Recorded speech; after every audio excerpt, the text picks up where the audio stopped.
Paul hated school. He did not do his homework. He did not like his teachers. Paul's father did not know what to do with him. His teachers did not know either. One afternoon, all his teachers at Pittsburgh High School met together with him to discuss his case. Paul was late. When he entered the room, his teachers sat waiting for him. He was tall for his age and very thin. His clothes were too small for him, but they were clean. He had a bright red flower in the buttonhole of his black jacket. One of the teachers asked Paul why he had come to the meeting. Paul said politely that he wanted to do better in school. This was a lie. Paul often lied. His teachers began to speak. They had many complaints.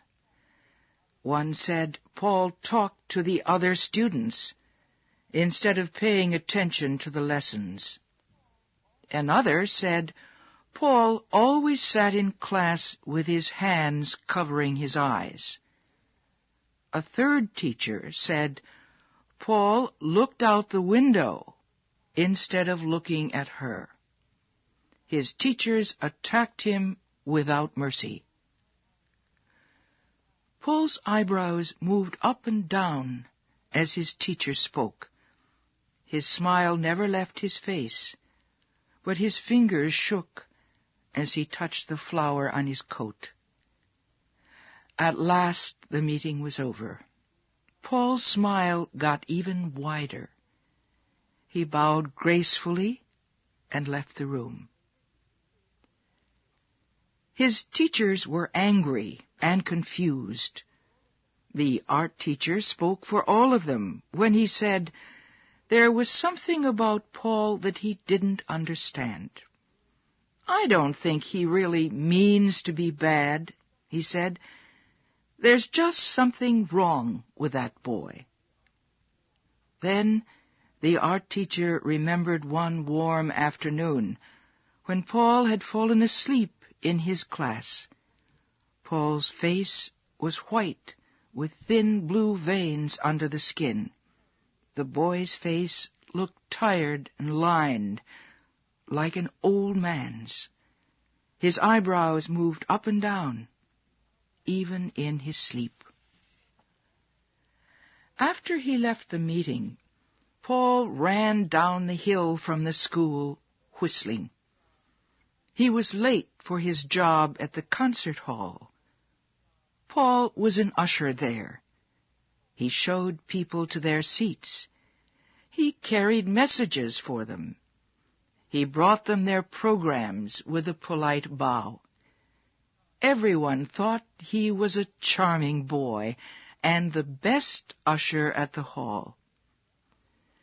When Paul reached the concert hall that evening, he went immediately to the dressing room. About 6 boys were already there. Paul began changing his clothes with excited hands. He loved his green uniform with the gold pockets and design. Paul rushed into the concert hall as soon as he had changed clothes. He ran up and down the hall, helping people. He became more and more excited. His face became pink, and his eyes seemed larger and very bright. He looked almost handsome. At last, everyone was seated. The orchestra began to play, and Paul sat down with a sigh of relief. The music seemed to free something in Paul's spirit. Then a woman came out and began to sing. She had a rich, strong soprano voice. Paul felt truly happy for the first time that day. At the end of the concert, Paul went back to the dressing room. After he had changed his clothes again, he went outside the concert hall. He decided to wait for the singer to come out. While he waited, he looked across the street to the large hotel called the Schenley. All the important people stayed at the Schenley when they visited Pittsburgh. Paul had never been inside it, but he used to stand near the hotel's wide glass doors. He liked to watch the people enter and leave. He believed if he could only enter this kind of a hotel, he would be able to leave school, his teachers, and his ordinary gray life behind him forever. At last, the singer came out of the concert hall. Paul followed her as she walked to the hotel. He was part of a large crowd of admirers who had waited to see her. When they all reached the hotel, she turned and waved. Then the doors opened, and she disappeared inside. Paul stared into the hotel as the doors slowly closed.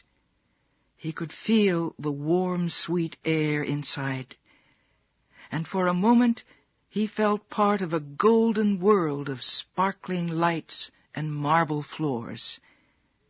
He thought about the mysterious dishes of food being served in the hotel's dining room. He thought about green bottles of wine growing cold in silver buckets of ice. He turned away from the hotel and walked home. He thought of his room, with its horrible yellow wallpaper, the old bed with its ugly red cover. He shook his head. Soon he was walking down the street where he lived. All the houses on Cordelia Street were exactly alike. Middle-class businessmen had bought them for their families. All their children went to school and to church. They loved arithmetic. As Paul walked toward his house, he felt as if he were drowning in ugliness. He longed for cool colors and soft lights and fresh flowers. He didn't want to see his ugly bedroom or the cold bathroom with its cracked mirror and gray floor. Paul went around to the back of his father's house. He found an open window and climbed into the kitchen. Then he went downstairs to the basement. He was afraid of rats, but he did not want to face his own bedroom. Paul couldn't sleep.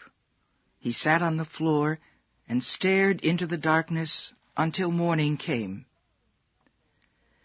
The following Sunday, Paul had to go to church with his family. Afterwards, everyone came home and ate a big dinner. Then all the people who lived on Cordelia Street came outside to visit each other. After supper, Paul asked his father if he could visit a friend to get some help with his arithmetic. Paul left the house with his school books under his arm, but he didn't go to his friend's house. Instead, he went to see Charlie Edwards. Charlie was a young actor. Paul liked to spend as much time as he could at the theater, where Charlie Edwards and his group acted in their plays. It was only at the theater and the concert hall that Paul felt really alive. The moment he smelled the air of these places, he felt like a prisoner suddenly set free. As soon as he heard the concert hall orchestra play, he forgot all the ugly, unpleasant events in his own life. Paul had discovered that any kind of music awakened his imagination. Paul didn't want to become a musician, however. He didn't want to become an actor either. He only wanted to be near people who were actors and musicians. He wanted to see the kind of life these artists led.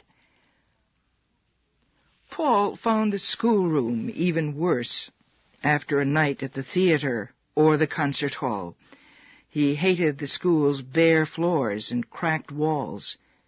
He turned away from his dull teachers in their plain clothes. He tried to show them how little he thought of them and the studies they taught. He would bring photographs of all the actors he knew to school. He would tell the other students that he spent his evenings with these people at elegant restaurants. Then he would announce that he was going away to Europe or to California or to Egypt for a while. The next day he would come to school smiling nervously. His sister was ill, he would say, but he was still planning to make his trip next spring.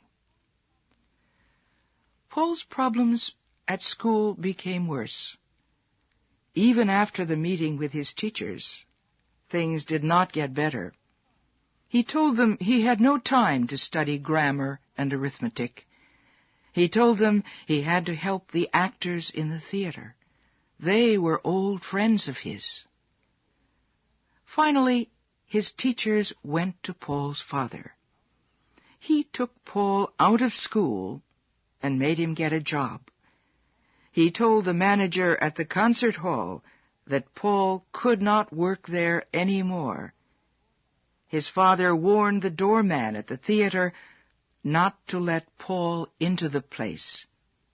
And Charlie Edwards promised Paul's father not to see Paul again. All the actors at the theater laughed when they heard about the stories Paul had been telling.